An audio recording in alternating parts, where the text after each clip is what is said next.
기도하겠습니다. 하나님 아버지 감사합니다. 저희들 수요 기도회 위에 또 수요 예배 가운데 함께 하시고 이 가운데 저희를 불러주셔서 아버지 찬양과 기도와 말씀 가운데 있게 하시니 감사합니다. 아버지 하나님 이 한 시간 온전히 성령께서 임재하여 주셔서 전하는 전하 우리 듣는 모든 성도님들과 한마음 한뜻으로 아버지께 영광 돌리는 아버지 하나님 귀한 시간 되게 하여 주시옵소서. 감사드리며 예수님 이름으로 기도드렸습니다. 아멘. 오늘 말씀이 사실 굉장히 부담이 되는 말씀 주제입니다. 정말 부담이 되는 주제입니다. 여러분들은 어떤지 모르겠지만 증인이라는 것은 헬라어로는 마르티스인가요? 전사님? 마르티스 맞나요? 제자라는 아니 증인이라는 뜻이 제가 알기로는 그 마르티스가 맞을 것입니다. 맞습니다. 마르티스. 여러분 마티즈가 아니고 마르티스입니다. 증인이에요. 증인의 삶. 증인은 재판 용어죠. 법정에서 무슨 사건이 생겼을 때 그 현장을 목격했거나 그런 사람들을 보고 그 죄를 판단하기 위해서 증인으로 세우는 사건을 해결하기 위해서 세우는 사람이죠. 증인 여러분 어떤 증인이 되시기 위해서 증인으로 살고 계시는지 너무나 잘 살고 계시는 분들이 여기 계셔서 제가 좀 부끄럽기도 합니다. 여러분 한번 돌아보세요. 옆에 얼마나 열심히신 분들이 여기 계신지요. 오늘 목사님들 안 계시는데 땡땡이 치고 안 나올 법도 한데 여러분 다 나오셔서 이렇게 예배 가운데 함께 하시는 여러분 하나님께서 크게 사용하여 주실 줄 믿습니다. 오늘 말씀은 예수님께서 제자들에게 나타나셨어요. 여러분 예수님을 혹시 본 적 있으신가요? 꿈에라도 만나고 싶은 분이 아마 예수님이 아닌가 싶어요. 근데 예수님께서 지금 12 제자들에게 나타나신 거예요. 그리고 이 나타나신 예수님이 자신이 스스로 부활했다라고 지금 또 알려주시고 스스로 또 부활하신 육체가 음식을 먹고 그 이전에 보면 24장에 보면 부활하신 이후에 그 예수님이 그 죽으시고 십자가에 죽으신 것에 실망했는지 이제 할 일이 없는지 이 자기 고향으로 돌아가던 제자들도 있었습니다. 굉장히 유명하죠. 엠마오로 가던 제자들이 있습니다. 그 제자들에게도 나타나셔서 본인이 예수님이신 것을 나타내셨어요. 부활의 증인이. 그 부활하신 그 스스로가 증인이 되셨죠. 그리고 나서 이제는 예수님께서는 오늘 말씀처럼 나타나셔서 십자가에서 죽으셨어요. 그리고 3일 만에 다시 살아나셨어요. 이 사실을 지금 제자들에게 설명하고 있는, 확인시켜주는 장면입니다. 여러분 예수님께서는 이제 직접적으로 제자들에게 나타나셨어요. 그리고 난 이후에 오늘 본문의 말씀과 같이 지상 대명령이라고 하는 부활의 증인이 되라는 결론을 내려주시잖아요. 근데 오늘 누가는 특별히 다른 곳에서 있는 말씀보다도 육체로 부활하신 것을 기록하고 있습니다. 부활하신 예수님께서도 배가 고프다고 작은 생선을 달라고 하셔서 그걸 먹고 그들에게 말씀하시잖아요. 그러면서 우리가 오늘 기억해야 될 것은 예수님께서는 복음의 증인이 되기 전에 우리들에게 명령하시는 게 있는데 그것이 무엇이냐면 성령의 능력을 입기까지는 기다리라는 말씀, 오늘 말씀에 보면 그리고 또 성령의 역사만이 우리들의 마음을 사람들의 그 완악한 마음을 깨뜨릴 수 있다는 거, 또 그 죄사함을 얻을 수 있다는 거, 구원을 받을 수 있다는 구원으로 인도할 수 있다는 것을 말씀해 주고 계십니다. 오늘 말씀해 보면 제목과 같이 증인되는 삶을 살려면 예수님께서 우리들에게 말씀하시는 것 첫 번째 중에 우리가 기억해야 될 거 너무나 잘 아는 말씀이죠. 예수님께서 항상 어디에 계시냐면 우리 안에 계셔요. 그럼에도 불구하고 오늘 우리가 깨달아야 될 것은 성도들의 거룩한 모임입니다, 여러분. 성도들의 거룩한 모임 가운데 성도님께서 그 가운데 성령님께서 임재하신다고 말씀하셨기 때문입니다. 그래서 저와 여러분은 오늘도 모이기를 힘쓰는 우리가 되어 있는 줄 믿습니다.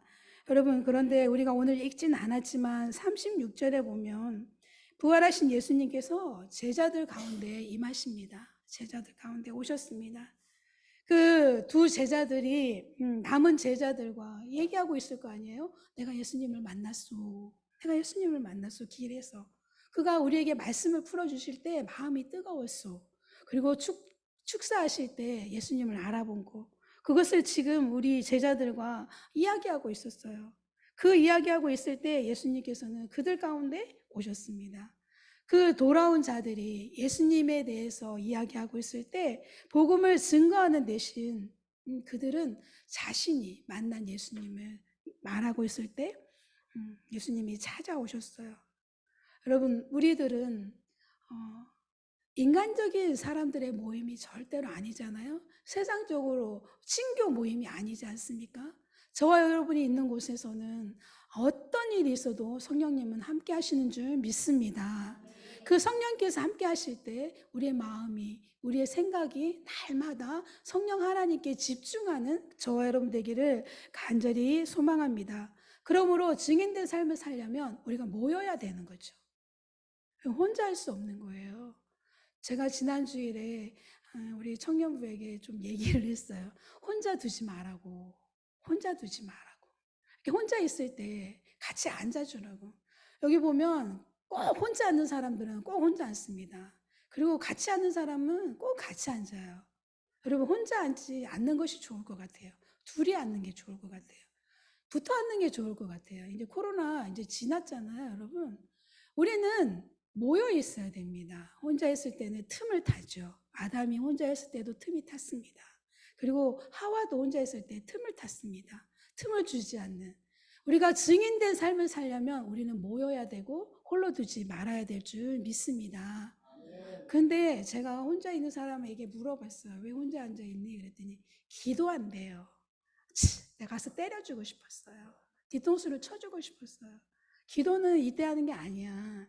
기도는 혼자 있을 때 정말 혼자 한적한 시간을 택해서 지금 우리는 지금 하나님 앞에 예배하기 위해서 찬양하기 위해서 하나님께 영광 돌리기 위해서 나왔는데 성경 어디를 봐도 홀로 하나님께 찬양했다는 예배 중에 없습니다. 성가대를 조직했고 많은 이들이 함께 모여서 하나님께 소리 높여 찬양했습니다. 그래서 여러분 정말 어쩔 수 없이 혼자 앉아야 되는 사람 빼고는 우리는 모이기를 힘쓰고 밥 먹을 때나 어디를 가더라도 같이 무엇을 하더라도 같이 했으면 좋겠습니다. 그때 성령님께서 임하십니다. 우리 교회에는 행사가 많습니다. 그런데 일 잘하는 사람은 혼자 해요. 찬양도 혼자 할 때가 있어요, 여러분. 아니에요. 같이 하는 게 좋아요. 왜? 무슨 일이든지 같이 할 때 성령님께서 임재하시기 때문이에요.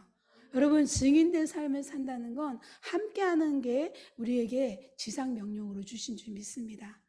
여러분, 모이기를 힘쓸 때 하나님께서 그 가운데 하나님은 임재하시고 그 가운데 하실 일을 일하게 하시는 줄 믿습니다. 여러분, 그래서 결혼해야 되는 거예요. 자녀를 낳아야 되는 거예요. 그래서 성도들과 교제해야 되는 거예요. 그래서 증인된 삶은 우리가 정말 살고자 한다면 어떻게 해야 되냐? 그 성도들의 모임을 소중히 여겨야 될 줄 믿습니다. 아, 나 한번 빠져도 되겠지 뭐. 아니에요. 아니에요, 여러분. 얼마나 소중한 자리인지 모릅니다.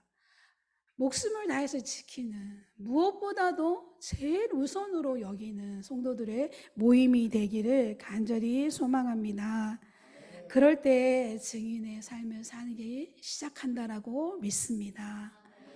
이 제자들이 그랬어요. 예수님이 명령을 주시고 난 다음에 기다렸어요. 기다렸어요. 모여서 기도했어요. 열흘 만에 그들은 오순절 그 다락방에 그 마가 다락방에서의 성령을 이들은 받았습니다. 여러분, 우리가 모이를 힘쓸 때 왜 모여야 되느냐? 증인이기 때문에 모이고요. 왜 모여서 기도하고 왜 그곳에 하나님께서 함께 하시느냐? 하나님 나라를 증거하라는 명령인 줄 믿습니다. 성경 말씀은 그런데 자세히 보면은 성령보다, 우리가 성령을 듣기보다 먼저 해야 될 게 있는데 무엇이냐면 말씀 앞에 서 있는 겁니다. 여러분, 말씀으로, 여러분, 말씀으로 우리의 옷을 입어야 되는 거죠. 머리부터 발끝까지 복음으로, 하나님의 말씀으로 우리의 복장을, 군인은 군장이라고 하나요? 군장이 옷만 군장이 아니잖아요. 그죠? 그, 그 뭐죠? 백 안에 들어있는 무기와 식량과 칼과 수류탄과 5만 가지 것들이 있잖아요. 25kg인가요? 그 25kg 안에는 다양한 것들이 있습니다. 싸우기 위한 도구죠, 여러분. 살기 위한 도구 아니겠습니까? 그 군장을 우리가 채워야 되는데 그냥 와서 우리가 모여 있는 것이 아니라 기도하기 전에 말씀 앞에 있어야 된다는 겁니다. 여러분, 증인의 삶을 사는 거는 말씀 앞에 있는 거예요. 말씀 앞에 있는 것이 증인의 삶이라 믿습니다. 여러분, 성령만 받으면 된다. 기도하면 된다. 능력만 받으면 된다. 이런 말씀들 하시는 이들이 있습니다. 근데 사실 기초 없이는 집을 지을 수 없습니다. 능력만 받으면 될까? 성령만 받으면 될까? 아닙니다. 예수님께서는 그렇게 말씀하시지 않았습니다. 기도하기 전에, 성령 받기 전에 말씀으로 무장해야 된다라고 말씀하셨습니다. 성령님이 사실은 어떤 분이냐면 삼위일체 중에 한 분 아니겠습니까? 성령님은 우리 안에, 예수님 안에도 계셨을 겁니다. 그럼에도 불구하고 성경에 보면 철저하게 제한받으시는 성령님이에요. 예수님 안에 머무시는 거예요. 예수님 안에서. 예수님 안에서 머무시는 거예요. 성령님이 홀로 일하시지 않으셔요. 예수님을 통하여서, 제자들을 통하여서, 성도들을 통하여서, 선지자들을 통하여서 역사하셨습니다. 그런데 이 예수님께서는 이 성령을 말씀으로 기록하셨어요. 보혜사라고. 요한복음 14장 6절을 우리가 너무나 잘 알고 있지 않습니까?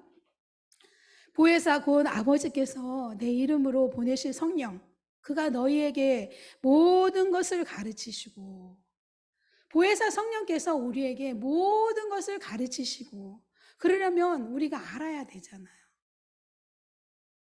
여러분, 그를 모르는 이에게 어떻게 가르쳐 주겠어요? 제가 며칠 전에 무슨 드라마인지 영화인지 모르겠는데 지나가면서 봤는데, 주인이 그 하인에게 뭐 사올 것을 맨날 기록하라라고 맨날 잊어버리니까. 근데 제가 알기로는 나중에 끝까지는 안 봤지만 그 하인이 집사가 글을 몰라요. 기록을 못하는 거예요. 기록을 못하기 때문에 그 주인이 하신 말씀을 뭘 사오라고 했는데 맨날 빼먹는 거예요. 여러분, 그와 같은 거예요. 예수님께서 저희들에게 무기를 주셨고 명령을 주셨는데 그것이 기도 가운데 주시는 것이 아니라 마리아가 아니에요, 여러분은. 가브리엘이 이렇게 나타나서 할 일을 가르쳐 주는 것이 아닙니다. 저와 여러분에게는 성경 말씀을 통하여서 명령하시고 성경 말씀을 통하여서 가르치시는 줄 믿습니다. 그래서 증인된 삶을 살려면 저희들이 두 번째는 말씀으로 돌아가야 된다는 것입니다. 말씀 앞에 있는 예수님께서 가르치셨습니다. 성령께서 하는 일은 예수님이 가르치신 말씀을 생각나게 하시는 거예요, 여러분. 그러려면 말씀을 배워야 되는 것입니다. 우리가 말씀을 안다는 것이 얼마나 중요한 일인가요? 그런데 사실 성경 한 구절 암송한 사람이 제일 무서운 것 같아요. 세상에서 제일 무서운 사람이 책 한 권 읽은 사람이 무섭다고 하잖아요. 성경 말씀 그것만 읽어서도 되진 않겠지만 저와 여러분은 그래도 하나님 앞에 말씀으로 무장해야 될 줄 믿습니다. 말씀이 갖추어졌을 때 여러분 비로소 기도할 수 있습니다. 왜냐? 말씀 없이 기도하면 감정의 호소가 되는 거예요. 하나님 앞에 하소연하게 되는 거죠.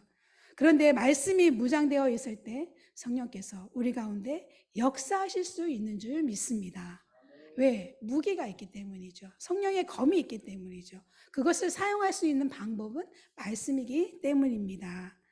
이단들이 기초가 없어서 그래요. 말씀을 제대로 알지 못해서 이단들은 그 말씀의 영을 받지도 못했을 뿐만 아니라 이상한 말씀의 기초 없이 기도 많이 한 사람들의 그 얼마나 여러 가지 부작용이 일어났는지 우리들의 선배들의 지금도 그런 일들은 일어나고 있습니다. 여러분, 성경으로 말씀으로 무장하는 우리 영을 무장하는 일에 게을리하지 않기를 바라겠습니다. 그래서 모든 일에는 순서가 있지 않겠습니까? 모든 일에 순서가 있다면 말씀이 우선인 줄 믿습니다. 말씀이 먼저입니다. 날마다 순간마다 말씀을 붙잡는 우리 모두가 되길 바라겠습니다. 저는 우리 청년부 얘기를 또 하자면 제가 이제 한두 달은 꾸준히 말씀 한 구절씩 우리 청년부 카톡방에 매일 올라왔어요. 그렇게 하자고 말씀 얘기하고. 근데 어느 날 누군가가 우리 막 칭찬을 하니까 그때부터 아무도 안 하는 거예요. 우리 청년부가. 그래서 참 이 청개구리도 아니고 이거 무엇이라고 해야 될지 모르겠어요. 그게 누구냐면 이빌 목사님이신 거예요. 우리 청년부 카톡방에 있는지 없는지 그냥 가만히 계시면 되는데 이 또래 문화가 있습니다, 여러분. 나이가 어릴수록 그 자기들만의 문화가 있어요.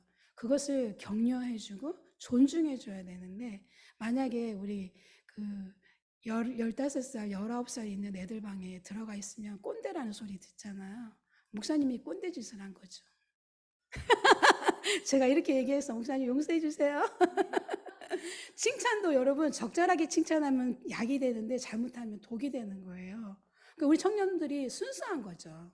그런데 그렇다고 말씀 앞에 없느냐? 없는 것 같아요. 말씀을 안 읽는 것 같아요, 제가. 그래서 다시 이 운동을 시작하려고 합니다. 여러분, 말씀이 순간순간 저와 여러분을 붙드는, 저와 여러분을 내 생각이 붙드는 것이 아니라, 경험이 붙드는 것이 아니라, 기도 때 응답받은 것이 나를 붙드는 것이 아니라, 여러분, 말씀이 저와 여러분을 붙들며 저희 교회를 붙드는 말씀 위에 세워져 가는 우리의 인생이 되고 교회가 되기를 간절히 소망합니다. 시편 119편 15절에 이런 말씀이 있습니다. 내가 주의 법도를 묵상하여 주의 도에 주의하며 주의 율례를 즐거워하며 주의 말씀을 잊지 아니하리이다. 사실 이 즐거워한다는 것은 뭐 말씀이 깨달아져야 즐겁죠, 여러분. 제가 성경 타이핑을 하는데 레위기, 출애굽기, 신명기 정말 어려워요, 여러분. 그 말씀이 깨달아지기는. 응? 사실 저는 레위기가 좋습니다. 너무 재밌습니다. 왜냐하면 어린 시절에 저희 할머니께서 그 제사 드리기 전에, 집안에 제사 드리기 전에 하셨던 모든 행동들이 어쩌면 성경에 있는 그 제사법과 비슷했는지 너무너무 신기했습니다. 그래서 레위기서가 눈에 쏙쏙 들어왔었거든요. 그런데 그 레위기가 정말 예수님을 우리의 구주, 저와 여러분을 대신해서 죽으신 그 예수 그리스도께서 우리들을 대신해서 죽으시는 그 모형이잖아요. 여러분, 성막은 모형입니다. 여러분, 성막의 휘장을 갈고리로 깨우는 거 아세요? 그 노단을 갈고리로 판을 만들어 놓고 성막의 휘장을 갈고리로 깨운다는 거예요. 예수님은 갈고리가 되어 주셨죠. 갈고리로 찢기신 몸으로 우리를 하나님과 연결시켜 주셨어요. 그 모든 것이 예수님을 상징하는 거예요. 그걸 알면 재밌잖아요. 여러분, 알면 재밌습니다. 그러나 깨달아지지 않으면, 문자 그대로 성경이 우리에게 보여지면 얼마나 어렵겠어요.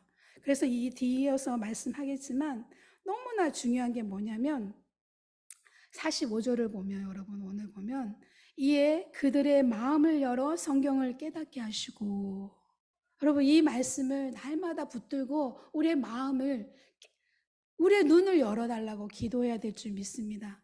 여러분, 말씀이 깨달아지게 해달라고 이 말씀을 붙들고 기도하시면 하나님께서 귀한 은혜를 저와 여러분에게 부어주실 줄 믿습니다. 그래서 우리는 성경에 대한 중요한 사실을 날마다 발견해지게 될 줄 믿습니다. 그래서 우리가 반드시 기도해야 될 게 무엇이냐면 성경을 먼저 읽기 전에 우리의 마음의 눈이 먼저 열리길 기도해야 될 줄 믿습니다. 여러분, 지식으로 푸는 것이 아닙니다.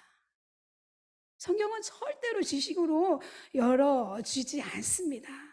마음의 눈이 열릴 때, 성령께서 우리의 눈을 열어주실 때 비로소 진리의 말씀으로 우리에게 다가올 줄 믿습니다. 오늘날에 제가 유튜브에서 이렇게 알고리즘인가요? 올라오는 게 뭐냐면 어떤 비구니가 성경을 70번을 읽었대요. 성경이 너무 궁금해가지고. 근데 그 내용은 보지 않았는데 제목만 봤는데 예수님을 만난 거예요. 사실 한 번 읽기도 쉽지 않은데 이 여인네가 얼마나 그 삶에 대한 갈급함이 있으면 그 조물주에 대한 갈급함이 있든지 다음 생에 갈급함이 있든지 모르겠어요. 70번을 읽었대요, 여러분. 여러분은 얼마나 읽으셨나요? 저도 70번까지 읽지 못한 것 같아요. 여러분, 그럴 때 예수님을 만나 주셨다고 하십니다. 우리에게 눈을 열어달라고, 마음의 눈을 열어달라고 기도하면서 말씀 앞에 서 있기를 간절히 소망합니다. 유대인들이 예수님을 만나지 못했어요. 그런데 사도 바울은 고린도후서 3장 15절에 이렇게 설명했습니다. 왜 그들이 예수님을 발견하지 못했느냐, 믿지 못했느냐? 모세가 십계명을 받아왔을 때 그 수건으로 영광을 가린 것과 같이 영적인 수건이 그들의 눈을 가리웠다라고 사도 바울은 이야기하고 있습니다. 여러분, 오늘날에도 그 영적인 수건으로 우리의 영적인 눈이 가리웠다면 이 시간 하나님 앞에 간구하면서 우리의 수건이 벗겨지는 저와 여러분 되기를 간절히 소망합니다. 이 수건이 가리워지었다면 우리가 증인의 삶을 살 수도 없습니다, 여러분. 증인의 삶을 살 수도 없거니와 기도도 할 수 없고 말씀도 볼 수 없고 교제도 할 수 없고 우리가 아무것도 할 수 없어요. 그냥 허수아비처럼 다람쥐 쳇바퀴 돌듯이 그냥 가라면 가고 오라면 오고 쓰면 쓰고 그냥 먹으라면 먹고 입으라면 입고 와서 오라 앉아있으라 하면 앉아있고. 여러분, 이것은 하나님께서 함께 하시는 삶이 아닙니다. 우리의 수건이 벗겨져서 예수 그리스도로 말미암아서 우리의 마음에 눈이 열렸을 때, 말씀이 우리 마음을 붙들 때, 말씀이 우리를 이끌 때 우리는 하나님 앞에 증인된 삶을 살 수 있을 줄 믿습니다. 여러분, 아무리 시력이 좋아도 눈을 가린다면 한 치 앞도 내다볼 수 없지 않겠습니까? 아무리 귀한 것을 보아도 알아보지 못하잖아요. 그래서 여러분, 성경 한 장을 읽더라도 무작정 읽으면 안 됩니다. 우리 친정엄마 얘기를 또 하자면 저희 엄마는 벌써 일독을 끝냈더라고요. 벌써 5월 지난 주일날 갔더니 자랑하시는 거예요. 일독 끝냈다고. 그러면 뭐하냐고. 말씀에 깊이가 없는데. 저희 엄마가 79이세요. 사실 그것도 귀하죠. 오로지 말씀 앞에만 있으니까 저는 감사합니다. 그럼에도 불구하고 저와 여러분 영적인 비밀을, 하나님으로부터 오는 그 영적인 비밀은 증인된 삶이에요. 오늘 제자들에게 찾아오신 예수님, 그런데 예수님께서는 저와 여러분 가운데 이미 성령으로 임재하고 계시는 줄 믿습니다. 여러분, 만인이라고 그랬어요. 제가 오늘 보면은 그 이스라엘 백성들을 향하여서 요에서의 이런 말씀을 주셨어요. 혁명적인 말씀이죠. 요에서에 보면 선지자를 통해서 하신 말씀이 있습니다. 2장 28절 29절이죠. 그 후에 내가 내 신을 만민에게 부어주리니 너희 자녀들이 장래일을 말할 것이며 너희 늙은이는 꿈을 꾸며 너희 젊은이는 이상을 볼 것이며 그때에 내가 또 내 신으로 남종과 여종에게 부어줄 것이며. 여러분, 이 말씀은 혁명적인 것입니다. 혁명인 거예요. 세상이 뒤집어지는 것입니다. 그 이전 시대에 요엘 선지자 이전 시대에 없었던 말씀이기 때문입니다.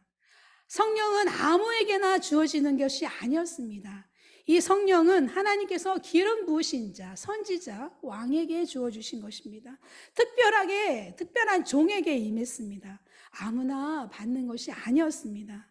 그런데 보십시오. 오늘 말씀 중에 만민에게, 만인에게 여러분 부어주신다 말씀하셨습니다. 약속하셨습니다. 이스라엘 백성 정도가 아니에요, 여러분. 이스라엘 백성들을 뛰어넘어서 누구에게까지? 지금 현재 저와 여러분에게까지, 이방인에게까지 이렇게 성령이 부어진 줄 믿습니다.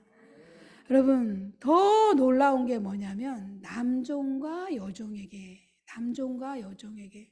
사실 종이라면 하나님의 종이라고 해서 아니에요. 신분 제도이지 않았습니까? 그 당시에는 정말 종들인 거예요. 그들에게도 성령이 부어졌습니다. 인격적으로 전혀 인정받지 못했던, 누구도 사람이라 존중하지 않았던 그들에게도 주의 성령은 부어졌습니다. 부어질 거라고 말씀하셨어요. 오늘날 예수님께서 십자가에 죽으시고 부활하심을 위해서 저와 여러분에게 주의 성령이 임한 줄 믿습니다. 그래서 저와 여러분 모두는 증인된 삶을 살지 않을 수가 없는 줄 믿습니다. 여러분, 아버지께서 약속하신 성령입니다. 아버지께서 약속하신 성령. 우리가 신앙인이라면 누구에게나 평신도건, 직분자건 누구에게나 주어진 것이 주의 성령인 줄 믿습니다. 여러분, 이런 성령이 저와 여러분 안에 충만하신가요? 정말 충만하시길 간절히 소망합니다.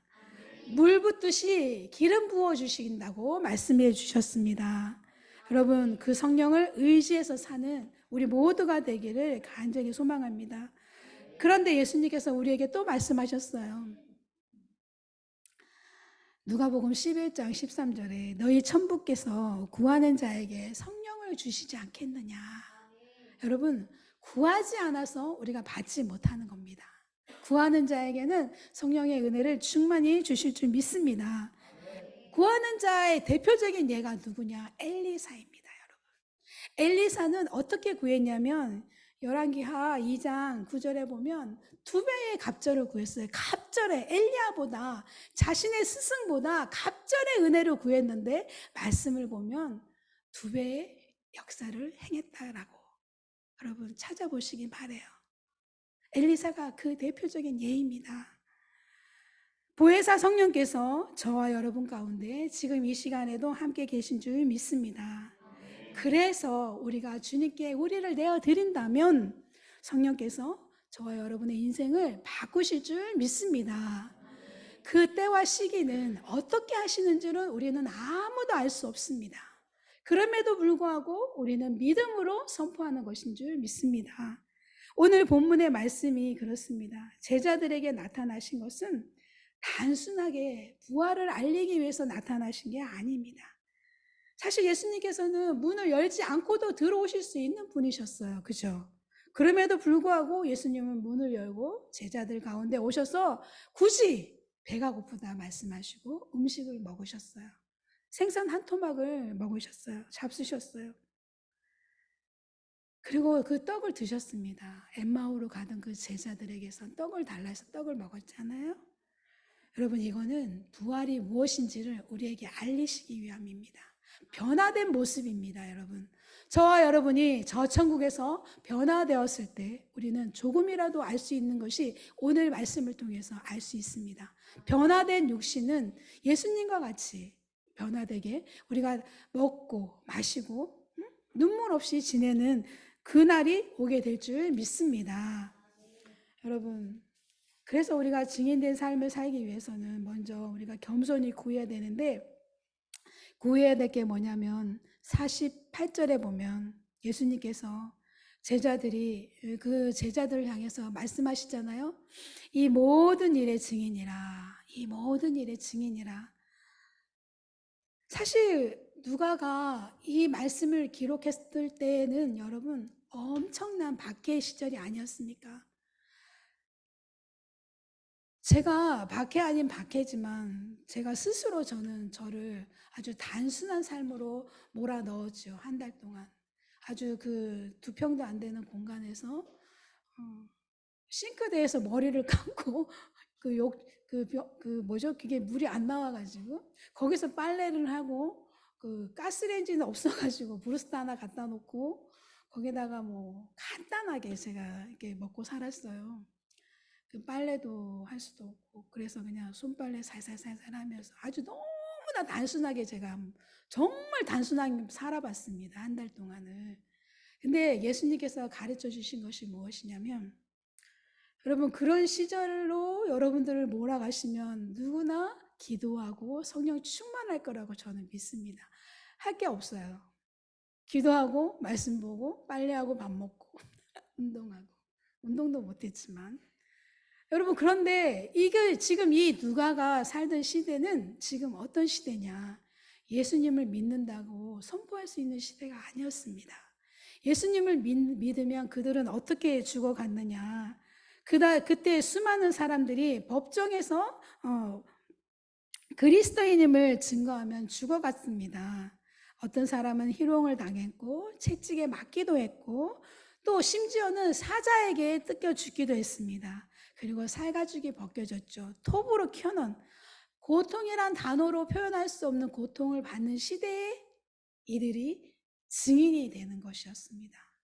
우리는 상상도 할 수 없는 것이죠. 여러분, 교회 역사를 보면 이들을 통해서 복음은 우리에게 전해졌습니다. 제가 말씀드리고 싶은 것은 희생이라는 거예요. 헌신이라는 거예요, 여러분. 복음이 증인이 우리가 어떤 전도하러 가는 것이 증인이 아니에요, 여러분. 증인의 삶은 희생의 삶, 헌신의 삶, 기꺼이 예수 믿기 때문에 희생당하는 삶, 예수 믿기 때문에 절제할 수 있는 삶, 예수 믿기 때문에 우리가 포기할 수 있는 삶, 그것이 증인의 삶인 줄 믿습니다. 제가 요즘에 굉장히 갈등이 많습니다. 몸이 회복되는 것이 아주 느린 법 거북이 같고 이게 오늘 하루 종일 나와 앉아 있었더니 또 퉁퉁 붓기 시작하는 거예요. 여러분 그럴 때 제가 정말 저는 눕고 싶고 앉아있고 싶고 머물러 있고 싶기 때문에 제가 이 말씀을 준비하면서 아주 굉장히 갈등이 있었습니다. 이 말씀을 어떻게 전해야 될까? 죽기까지 목숨을 바쳐서 헌신해야 되는데 제가 그러면 그럼에도 불구하고 날마다 새벽부터 저녁까지 부르짖어야 할 텐데 저는 어떻게 해야 될까? 지혜를 달라고 제가 기도했습니다.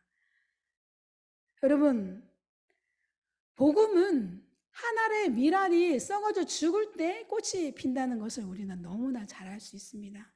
일본이 복음으로 저렇게 세워지지 못한 이유를 역사학자들은 무엇이냐고 하냐면 순교가 없었다는 거예요. 헌신이 없었다는 거예요. 희생이 없었다는 거예요. 일본은 네덜란드로부터 포르투갈로부터 1600년대에 이미 그들은 복음이 전해졌습니다. 그럼에도 불구하고 그들이 결정적인 순간에는 배도했어요. 예수님을 포기했어요. 병원을 선택했어요. 예수님을 포기하고 학교를 선택했어요. 결국에는 저들은 지금 정말 수많은 신과 함께 거주하고 있지 않습니까? 그러나 우리나라는 처음부터 죽기를 각오했습니다.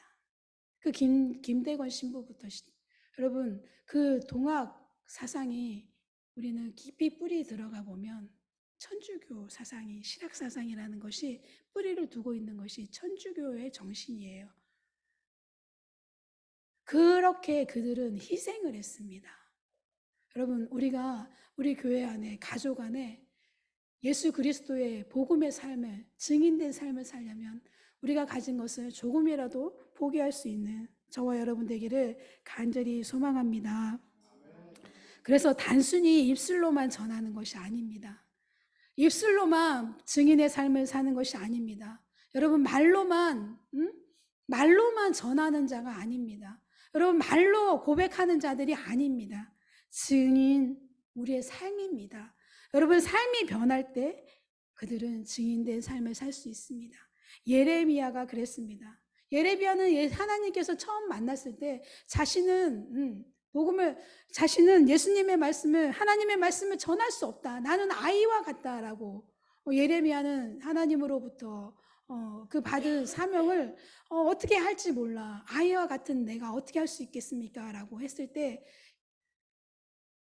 했지만 그는 결국에는 예레미야서 말씀해 보면 무엇이라 하냐면 내가 다시는 여호와를 선포하지 아니하며 그 이름으로 말하지 아니하리라 하면 나의 중심이 불붙는 것 같아서 골수에 사무치니 답답하여 견딜 수 없나이다.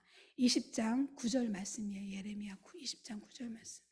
여러분 이러한 마음이 우리에게 누구에게나 있을 수는 없으나 주의 성령이 임하신 그들에게는 이 말씀이 우리 가운데 그래서 우리가 우리의 삶이 우리의 마음이 변화되어지는 그래서 우리를 일으키는 그리고 증인의 삶으로 살아가게 하는 각오를 하는 저와 여러분 되기를 바라겠습니다. 수많은 무명의 전도인이 희생했고 그리고 죽어갔기 때문에 순교했기 때문에 오늘날 저와 여러분이 이렇게 말씀 앞에 있는 줄 믿습니다. 여러분 요즘에 그 나이지리아 맞나요? 나라 이름이? 나이지리아 맞나? 나라 이름인가요? 제가 요즘에 이상합니다. 여러분 그곳에는 지금 현재 여러분 믿거나 말거나 기독신문에 나온 복음신문인가 기독신문에 제가 봤습니다. 얼마 안 됐어요. 제가 그 기사를 읽은 지가 한 달에 몇 명 정도 순교하는 것 같습니까? 나이지리아가 지금 어마어마한 부흥이 일어나고 있는 곳입니다. 그런데 여러분 제가 언젠가 설명하지 않았습니까? 4,000명이 죽어간다고 그래요. 한 달에 통계적으로 4,000명이 이 시간에도 죽어가고 있죠. 무엇을 위해서? 내가 예수 믿는다는 이유 하나 때문에. 예수님이 죽으시고 부활하시고 나를 위해서 십자가에 죽으셨다라는 그 이유, 그것을 전하는 거, 그것을 고백하는 이유 때문에 이 시간에도 죽어가고 있는 거예요. 오늘날에 저 북녘 땅보다 더 많은 이들이 죽어가는 곳이 나이지리아예요. 지금 나이지리아는 수많은 이들이 그 복음의 증인으로서 살아내고 있고 목숨을 걸고 지금도 그 길을 걸어가고 있습니다. 여러분 그 나이지리아는 저는 아프리카에 정말 큰 부흥의 불길을 일으키는 곳이라고 믿습니다. 100만 명이 넘게 함께 예배하는 곳이 나이지리아라고 그래요. 100만 명이 넘게 함께. 여러분 그럼에도 불구하고 우리는 여전히 복음과 무관하게 살고 있습니까? 그렇게 살겠습니까? 아니죠. 이제는 단단히 재무장하고 점검해야 할 것입니다. 야고보서는 이렇게 말씀하셨습니다. 1장 26절에 누구든지 스스로 경건하다 생각하지 말며 자기 혀를 재갈 물리지 아니하고 자기 마음을 속이면 이 사람의 경건은 헛것이라 하였습니다. 여러분 스스로 이만하면 됐다라고 생각하는 신앙생활을 하고 계신가요? 저도 이 말씀 앞에 날마다 넘어지지 않으려고 노력하고 있습니다. 여러분 49절을 보면 이렇게 하나님의 그 특별한 선물인 성령이 우리 모두에게 약속되었다고 말씀하셨잖아요. 그리고 난 이후 여기에서 여러분 사도행전으로 가면 열흘 후에 이들은 모두 성령의 충만함을 입습니다. 그 불같은 성령이 이들 가운데 임했습니다. 이제 여러분 마치겠습니다. 영원한 생명과 그 신비가 있는 말씀입니다. 여러분. 증인된 삶은 이 신비가 있는 이 말씀으로 우리를 이끌게 하실 줄 믿습니다. 그래서 말씀 앞에서 우리가 오늘도 살고 내일도 살고 앞으로도 살아가기를 바라겠습니다. 왜냐? 저와 여러분은 부활의 실체인 성령님을 우리가 모시고 살고 있기 때문인 줄 믿습니다. 부활의 그 삶을, 증인의 삶은 우리가 말씀 앞에 있는 것이 부활의 증인의 삶이라고 믿습니다. 자, 이 시간 기도하겠습니다. 하나님 아버지께 간구하겠습니다. 우리가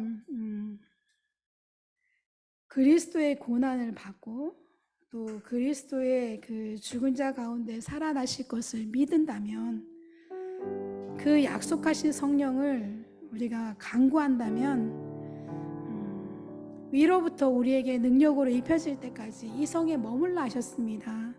여러분, 하나님으로부터 말씀 앞에서 하나님으로부터 성령이 임할 때, 그때까지 날마다 우리가 그 길을 가도록, 그 소망을 부여잡도록, 그 소망을 잃지 않도록, 잃어버리지 않도록, 부활 신앙이 새로워지도록, 그래서 복음의 증인의 삶을 살도록, 그랬지 못했다면 용서하여 주시고 앞으로 그렇게 살겠다고 우리 주여 한번 외치고 기도하겠습니다. 주여, 아버지 하나님 감사합니다.